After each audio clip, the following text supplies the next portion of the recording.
Sí, sí, sí. Hola, ¿qué tal? Nos da gusto saludarlo en esta conversación especial con el doctor José Ángel Gurría, quien está en Chihuahua, invitado por la Coparmex en Diálogos por la Democracia. Y tenemos este espacio muy importante que vamos a aprovechar al máximo con la visita del doctor para tratar temas hoy por hoy muy sensibles, muy oportunos en la visión que tiene él, que es muy amplia por la trayectoria que ha tenido en toda su vida, en su carrera política y en su carrera incluso a nivel internacional como exsecretario general de la OCDE. Doctor, gracias por esta conversación. Bienvenido a Chihuahua y por platicar con Encantado. Omnia. Encantado de estar aquí y además de estar con ustedes. Gracias, igualmente, bienvenido. Bueno, algo muy para entrar en materia. Usted también fue secretario de Hacienda, manejó recursos en su momento de esquemas como el Fonden. Hoy México está viviendo una tragedia. México es ahorita Acapulco Guerrero. Hemos visto y hemos criticado como medio, creo que la sociedad mexicana también, este aspecto tan sensible como es lo que pasó en Acapulco, que no tuvo la previsión del gobierno, están saliendo cosas muy fuertes, y donde el gobierno, a la 4T del presidente López Obrador, de repente cambia y modifica todo, y hoy está volcado ya tardíamente sobre Acapulco. Y la pregunta se la hago en esa vertiente. La experiencia que usted tuvo, como cuando fue ministro de Hacienda, para proyectar recursos a rubros como este, pero también como el encargado de organizar la campaña de Xóchitl Gálvez en el Frente Amplio por México para la presidencia de la República. ¿Cómo ve esta visión? ¿Qué es lo que impacta en su percepción el esquema hoy por hoy de Guerrero? En primer lugar, solidaridad, solidaridad y solidaridad con nuestros hermanos guerrerenses. Yo creo que eso es lo fundamental y yo espero que en los próximos días y en las próximas semanas y en los próximos meses todos los mexicanos hagan uso de toda su generosidad para poder apoyar a la recuperación de este terrible desastre que ha sufrido Acapulco. La otra cosa es que efectivamente hubo menos de 24 horas en que parecía que venía pues un huracán de mediana magnitud y se convirtió en un huracán de la más alta virulencia, de la más alta violencia, del grado 5. Del grado 5, nunca había dado un huracán de grado 5 en la costa del Pacífico mexicano y menos aún en Acapulco. Todas esas son circunstancias que hay que tomar en consideración. Sin embargo, a mí me tocó en el año 99 ponerle reglas al Fonden. Y realmente de lo que se trataba es de poder darle acceso de manera ordenada, es decir, cómo y cuándo y en qué proporción, etcétera, se usan los recursos del Fonden por parte de un estado o parte de una ciudad que esté afectada. Hay que recordar que el presidente Zedillo le tocó, por cierto, estaba en Alemania, estaba en Berlín y luego en Hamburgo, y luego empezamos a ver todas las imágenes de lo que estaba pasando en Acapulco. Mire. Y el presidente ordenó que se regresara el avión presidencial junto con él, ¿no? Que se cancelara la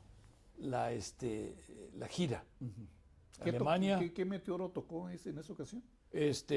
¿Cuál fue una inundación tremenda y no me acuerdo en este momento del nombre porque el Gilberto les tocó a los de Quintana Roo y luego a los de Nuevo León. Sí, se cruzó así, ¿no? Y luego rebotó, ¿no? y regresó.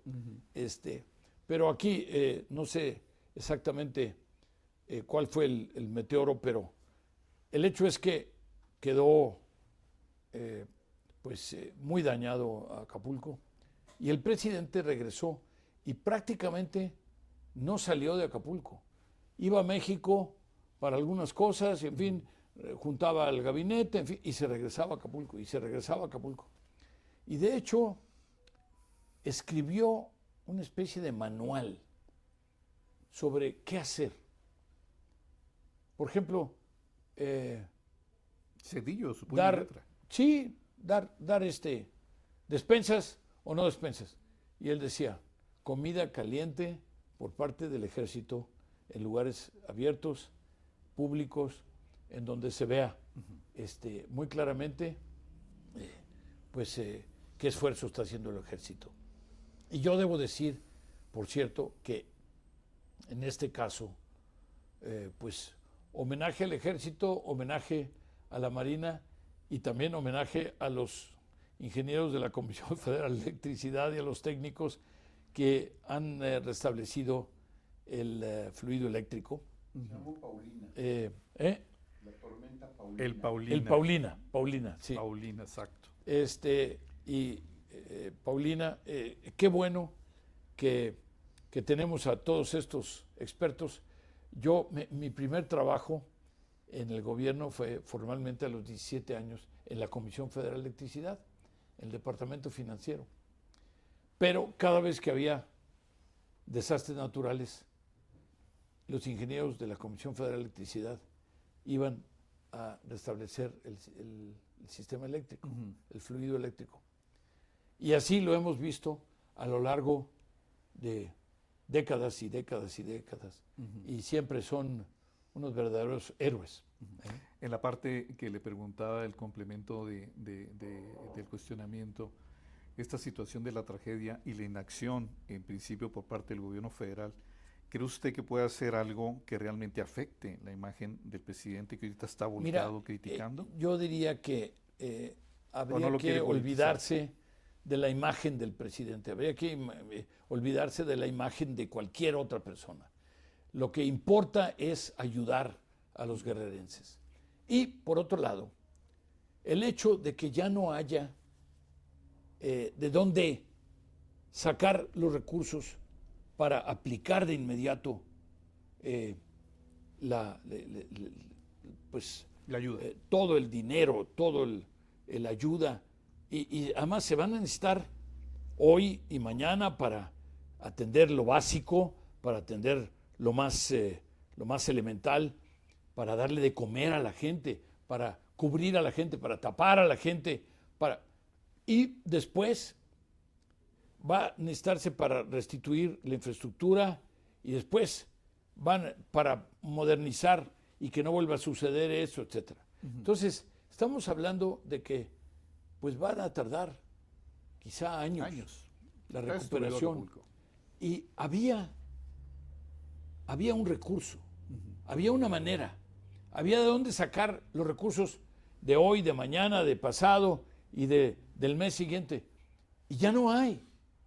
Entonces, el presidente dijo ayer, al regreso de Acapulco, dijo... Donde se quedó atascado. Por cierto. ¿Verdad? Pero dijo, para eso está el presupuesto. Pero ese es precisamente el tema. El tema es que el presupuesto está preasignado, todo, completo. Cada centavo está preasignado. De repente hay cambios con mucha liberalidad, ¿no? Ahora, sin embargo, está preasignado. Quiere decir que se van a dejar de hacer cosas. Por meterle acá. Para poder apoyar, y ojalá que apoyemos con toda la generosidad a Acapulco. Pero quiere decir que se van a dejar de hacer cosas de salud, o de educación, o de agua, o de infraestructura, o de otra cosa más. Y, por otro lado, como no se pueden dejar de dar los beneficios y no se pueden dejar de dar a los adultos mayores, etcétera, ¿no? Entonces, pues se va a reducir la parte muy pequeña ya que queda del presupuesto, que es discrecional. Que eso es lo más grave del tema, ¿no? Y se vuelve, entonces, ya prácticamente desaparece la parte discrecional. ¿Por qué? Porque entonces, pues, se tiene que apoyar a Acapulco. Claro. Pero quiere decir que ya no vamos a poder hacer prácticamente nada, pues, para todo lo demás, ¿no? Qué bueno tema. Que ayudemos a Acapulco, pero al mismo tiempo, pues qué malo que el resto de la República vamos a tener que recortarle. Así es. Bueno, ese es un tema importante para abrir usted con la experiencia que tiene ahí. Lo veo un poquito cauto, doctor, con el tema porque Xóchitl y los demás del frente están volcados con todo en la crítica muy fuerte en contra del gobierno de López Obrador. Es que Xóchitl también dijo ayer, no es momento de recriminaciones, es momento de solidaridad. Y yo creo que tiene razón. Y yo creo que hay que preocuparse por ver cómo le vamos a hacer, más que estarle diciendo quién tiene la culpa. Ajá. Sí, no entramos Pero- en la guerra, ¿no? pero- Pero hay un culpable por no Pero prever. de todos modos, hablando de recursos, y yo fui secretario de Hacienda y por eso Crédito lo Público, pregunté. Ujú. pero además, a mí en el año 99 me tocó escribir las reglas.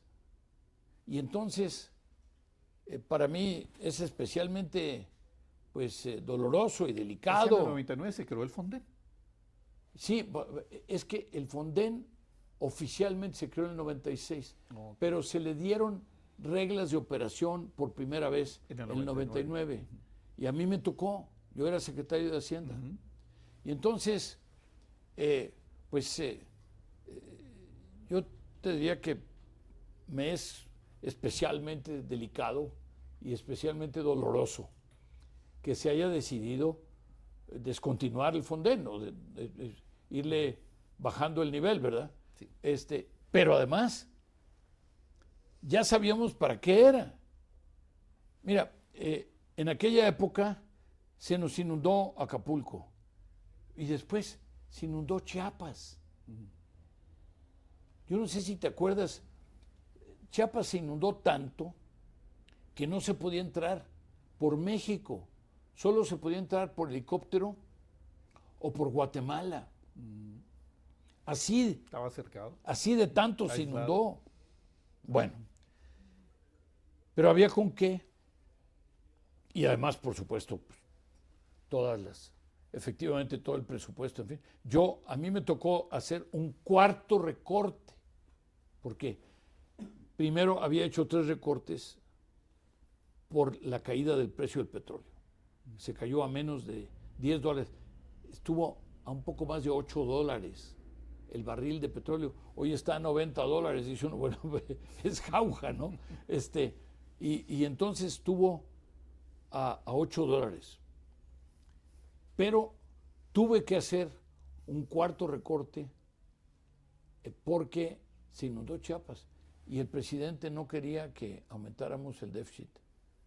Y dijo, ¿sabes qué? Pues le volvemos a recortar otra vez y le damos a Chiapas todo lo que necesite. Y bueno, pues así lo hicimos.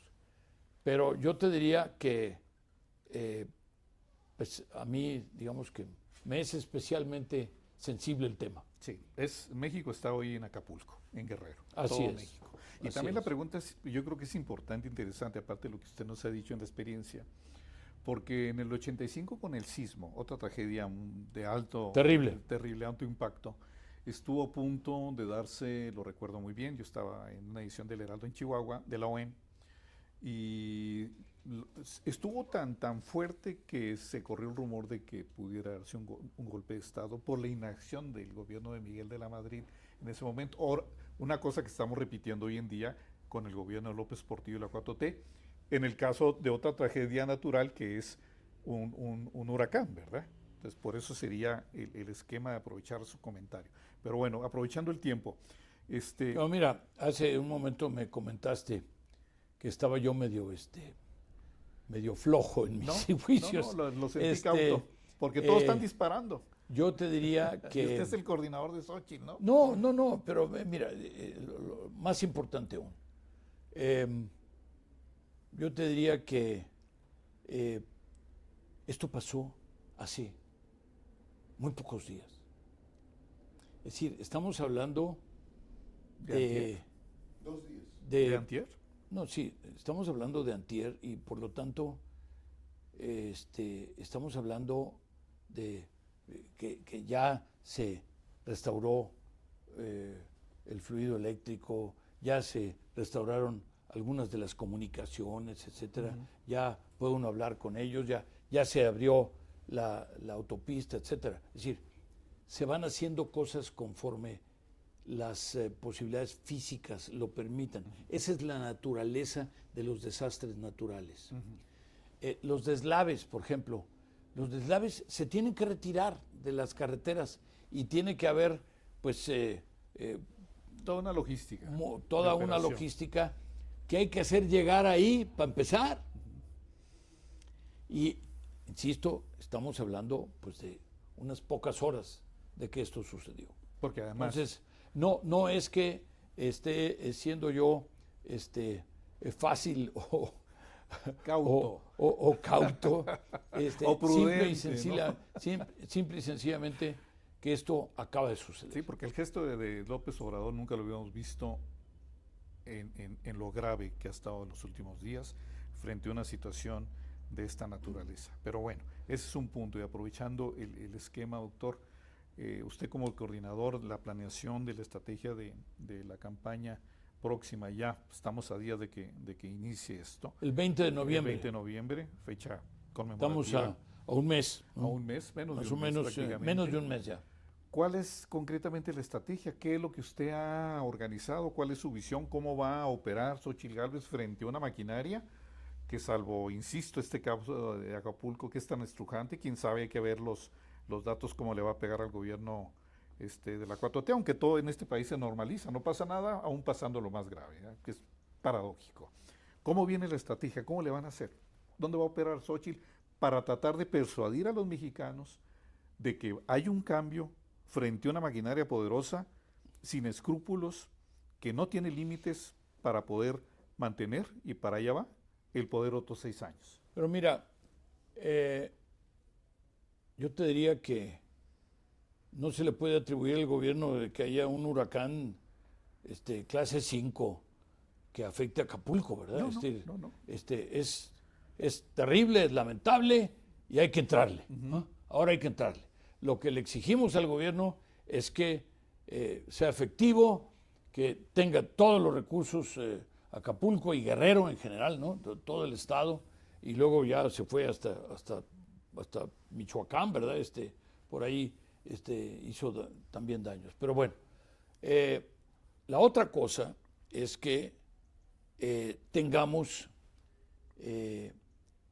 también en mente, o tengamos que hay otras necesidades. No solo se plantea la necesidad de resolver el tema de Acapulco. Se desmanteló el sistema de salud. ¿Cómo vamos a reconstruir el sistema de salud? Cuando se desmanteló el Seguro Popular y se sustituyó con el INSABI, y después se le dio muerte civil al INSABI, y después el IMSS Bienestar, y entonces pues bueno, cuando el director del IMSS a todo el mundo le dice que él no es el director del IMSS Bienestar, que es miembro de la Junta de Gobierno, etcétera, pero nunca no, bueno, pero porque tienen un problema muy serio, muy grave, en cuanto a cómo atender a los 50 millones de mexicanos que hoy, cifras oficiales, no tienen acceso a los servicios de salud. Entonces, crecimiento económico, pues prácticamente cero, sobre todo si uno toma el per cápita, ¿verdad? Oiga, y el presupuesto, usted es un experto en eso y lo manejó como ministro de la deuda que viene. Pero para empezar, más delicado, 6 años en promedio, crecimiento cero, o muy cerca de cero. Bueno, es gravísimo. Sería muy malo para Holanda, sería muy malo para Alemania o para Inglaterra, pero es terrible para México. ¿Por qué? Porque tenemos una población, una gran parte de la población, casi la mitad de la población, que está en pobreza. Y de eso una parte está en pobreza extrema. De hecho, aumentaron los pobres que están en pobreza extrema. Así es. Y entonces... Aunque manipulan hasta el INEGI ahora, ¿no? Bueno, entonces, tenemos una situación en donde abatir la pobreza, abatir las desigualdades, obviamente aumentar el nivel de bienestar, aumentar el nivel de vida de la gente, tiene que ser la prioridad básica. Nos pasó lo de Acapulco, bueno, pues va a haber que, y lo de Guerrero en general, va a haber que reconstruirlo y va a tomar algunos años. Sin embargo, es muy importante que no desaparecen todas las demás prioridades. Pero, insisto, primero en virtud de que el Fonden no existe ya, entonces va a haber que tomar de alguna otra parte. Va a haber que dejar de hacer otras cosas. Y finalmente, porque en el propósito último de cualquier gobierno, que es aumentar el nivel de vida y el bienestar de la gente, si las políticas públicas no dan como resultado ese aumento del nivel de bienestar y del nivel de vida, pues entonces no valen mucho más que el papel en que están escritos. Doctor, ¿cómo viene entonces los comos? Usted es el encargado de los comos. ¿Qué es lo que van a ofrecer en el Frente Amplio? ¿Qué es lo que va a ofrecer Xóchitl? Yo te diría que en primer lugar, asignar bien los recursos. Quiere decir, asignarlos a proyectos y programas que tengan su propia lógica y que, digamos, que pasen la prueba del ácido, que es que tengan viabilidad económica. Eso es fundamental. Pero eso lo entiende la gente, porque, la sociedad. Sí, pero mira, no todo es para el gran público. Las políticas públicas tienen que hacerse bien las cosas, independientemente de que el público entiende muy bien las consecuencias de lo que se hizo bien y las consecuencias de lo que se hizo mal. El público entiende que ya no tiene acceso al servicio de salud. El público entiende que tiene que ir con el médico privado, en la farmacia de ahí de la esquina, en Simi, con el doctor Simi, en la botarga, a pagarle al médico para que le ponga la inyección o para que le dé una receta, ¿no? Entonces, eso es muy importante, porque la gente se da cuenta de las consecuencias. Entonces, primero, ese es el asunto. Los pocos recursos que se tengan se tienen que aplicar de manera más inteligente y de manera que resista la prueba de ácido, insisto, que sean viables económicamente, que se puedan pagar por sí mismos, directa o indirectamente.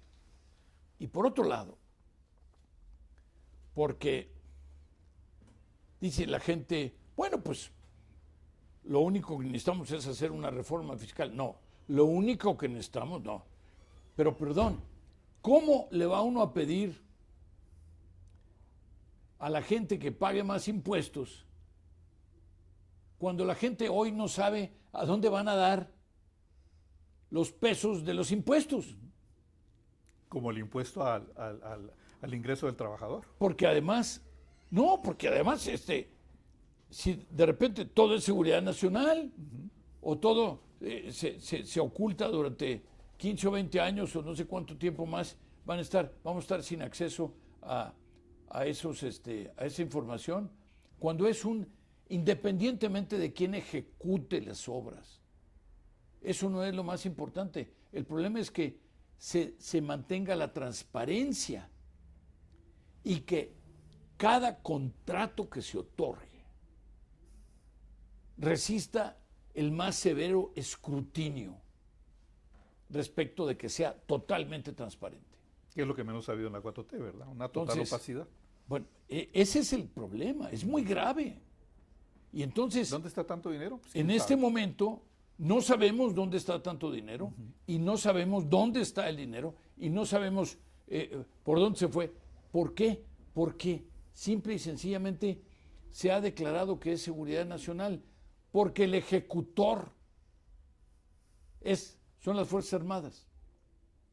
Y el hecho de que sea el ejecutor sean las Fuerzas Armadas, pues independientemente de eso, la transparencia tiene que existir. Y entonces yo diría que tienen que ir juntos o tiene que dársele tranquilidad a la gente de que si en algún momento dado se les va a solicitar un aumento en sus contribuciones al fisco, ellos tengan la tranquilidad de que cada peso saben exactamente a dónde se fue. Muy bien. Oiga, usted tiene agenda, queremos, como dijimos, sacarle el mayor provecho. Tengo otras preguntas que son muy interesantes que formularle a usted. Yo prometo que seré más breve en las respuestas. Es que se apasionó con el tema y qué bueno, porque hoy todo el mundo somos Acapulco, ¿no? Los chihuahuenses somos acapulqueños de solidaridad y todos estamos tratando de ayudar sin duda, convicción y no en simulación. Sin porque duda. Este país va sumamente mal. Otra pregunta de usted que está en esa posición dentro de lo que va a ser Xóchitl Gálvez como candidata presidencial del Frente Amplio y lo que se está viendo, no sé si este sea un parteaguas de antes y después, no, yo creo que por lo que usted responde o lo que nosotros preguntamos está por verse, ¿no? Pero, ¿se desinfló Xóchitl Gálvez? No, de ninguna manera. ¿No? Yo creo que las encuestas dicen se que nos sí. olvida que hace pocos meses ella estaba de candidata para la Ciudad de México y que hubo un cambio muy importante, hubo un cambio de vocación que irrumpió en el escenario político de México con enorme audacia, con actos como el de la puerta del palacio, de encadenarse, etcétera. Pero independientemente de eso, con enorme popularidad y enorme simpatía, empatía también. Y el hecho de que haya logrado convertirse en la responsable de la construcción del Frente Amplio, ¿no? Es decir, así es el título muy largo que tienen ahora las candidatas. La verdad es que llega un momento en el cual estamos hablando de que la campaña empieza apenas el 20 de noviembre, pero dura hasta junio. Es decir, estamos hablando 8 de meses y meses y meses y meses de campaña, y en donde llegó un momento en el cual ella, pues que estaba preparada para trabajar lo de la Ciudad de México, de repente, bueno, se presenta esta circunstancia de que gana la titularidad. Tanto que usted, que aspiraba a ser candidato presidencial, pues declina para que ella Bueno, sea, ¿no? igual que todos los demás. Sí, ¿no? así es. Igual que todos los demás. Y entonces le estamos dando todo nuestro apoyo y creemos que es una formidable persona y que no quiero usar la palabra candidata porque no es candidata ni precandidata todavía, es la responsable, pero sí quisiera decir que el hecho de que, primero, legalmente hay un periodo en el cual pues no hay acciones muy obvias de campaña, digamos, de campaña propiamente dichas. Pero además, porque estamos hablando de que ella está por anunciar a sus equipos y quienes la van a acompañar más de cerca y quienes la van a acompañar a lo largo de la República, etcétera. Y entonces estamos hablando de algo que hizo la hoy candidata del gobierno, la señora Sheinbaum, pues durante mucho tiempo. 5 años nomás. Y por lo tanto hay que pues emparejarse. Pero hay que emparejarse haciendo las cosas mientras hace uno el armado. Así es que es un poco más ingrata la tarea, yo diría. Pero yo creo que la va a hacer con gran éxito. ¿Sí la saca? Y todos vamos a hacer todo lo que esté de nuestra parte para que así sea. Porque el otro monstruo enfrente viene con todo, insistimos, está muy visible y tiene unos elementos que algunos miembros del frente o algunos personajes importantes lanza una advertencia, dice, aquí López Obrador tiene dos cosas que no tenía, el ejército y el narco, los estados, el aparato federal. ¿Cree que vaya a avasallar este fenómeno, este bloquezote a Xóchitl?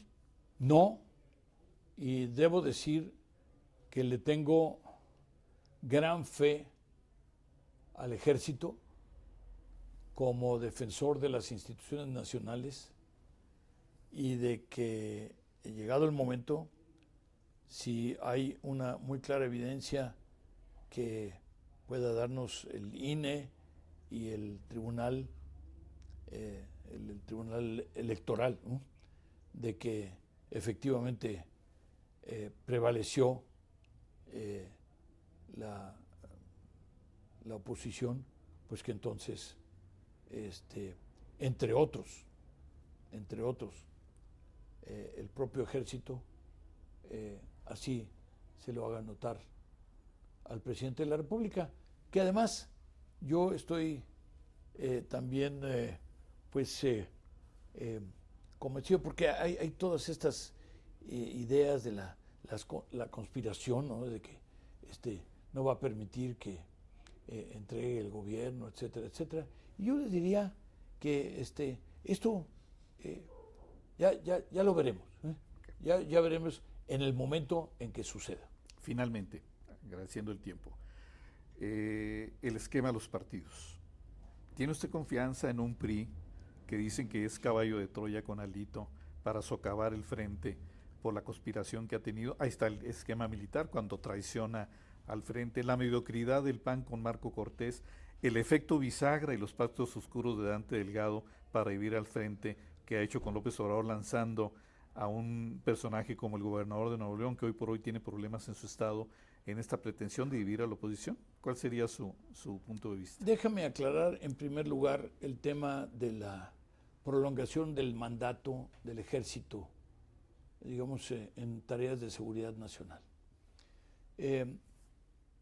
Hubo acuerdos populares entre los partidos respecto de la Guardia Nacional, de que fuera ¿Civil? Mando civil.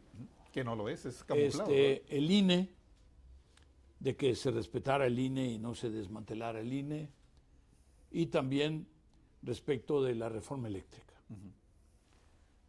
Sobre esos tres hubo estos acuerdos y los tres partidos respetaron escrupulosamente esos arreglos.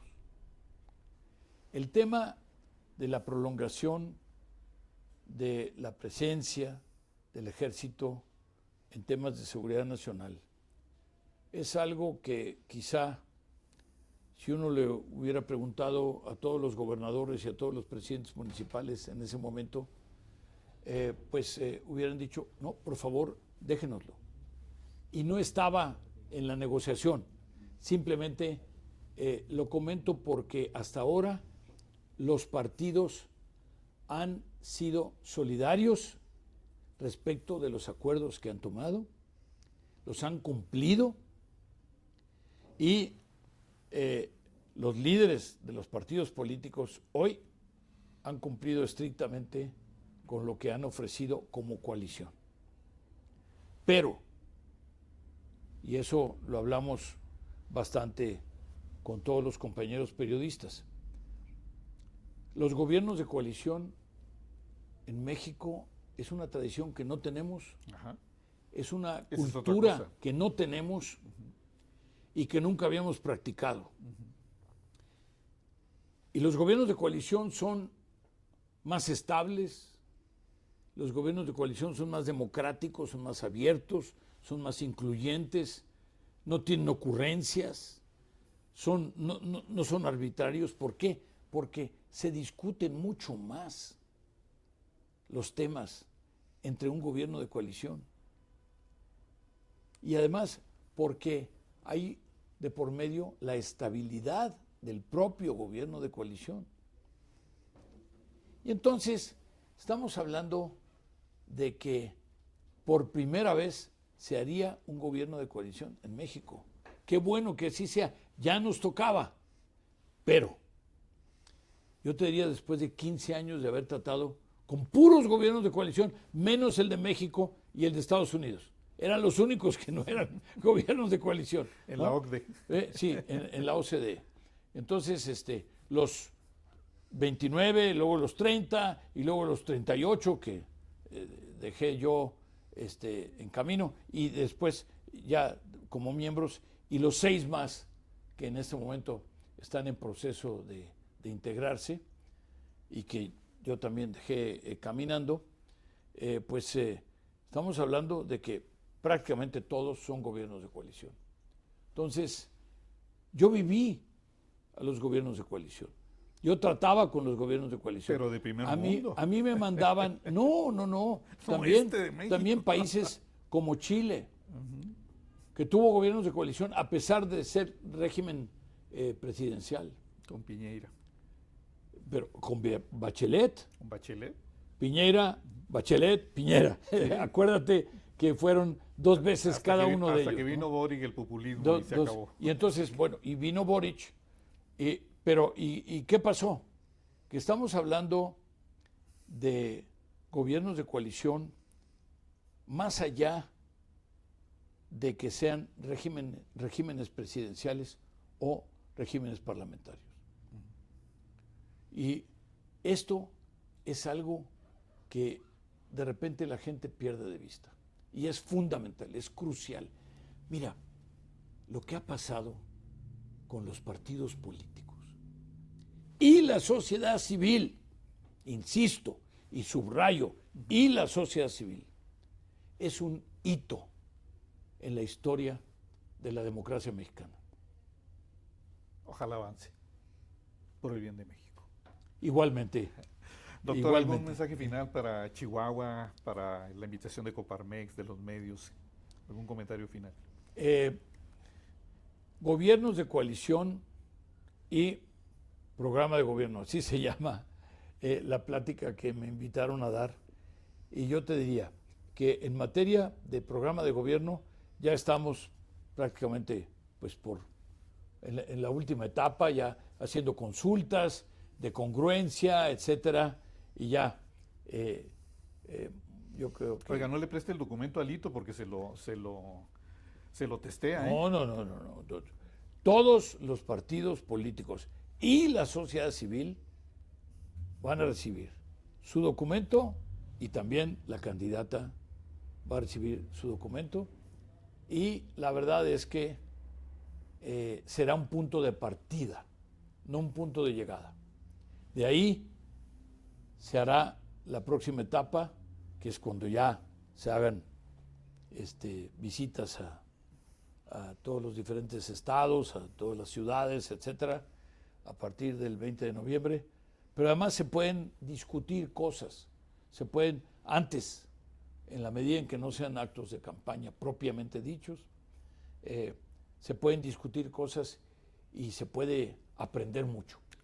Y será una experiencia inédita para el país. Así y estaremos muy en contacto y estaremos esperando su documento que se convertirá en la plataforma política del Frente Amplio por México. Así es. Doctor, muchas gracias. Muy agradable la conversación para Omnia y los chihuahuenses.